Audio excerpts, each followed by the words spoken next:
דבר ראשון, הוא שומר על הצד האנונימי, ודבר שני, יש פה, למרות שלכאורה אמור להשתלם סכום המס המלא שהבן אדם לכאורה העלים, במציאות, החישוב של סכום המס רטרואקטיבי הוא נתון לפרשנויות רבות ויש בו הרבה מאפיינים.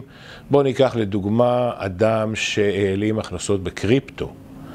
עכשיו, בקריפטו הוא קנה ומכר מטבעות, מאוד מסובך ומאוד, יש פה עניין של מומחיות, איך בדיוק, לפי איזה שערים לחשב את הרווחים, לפי איזה שיעורי מס לחשב את הרווחים, לפי איזה שערי דולר, כי הרי כל מטבעות הקריפטו בסוף מתרגמות לדולר ומשם לשקלים, כי אין להם שער בשקלים. יש פה הרבה מאוד פרמטרים שמבחינה מקצועית אתה יכול בסופו של דבר להשפיע בצורה מהותית על סכום המס הסופי שהבן אדם ישלם.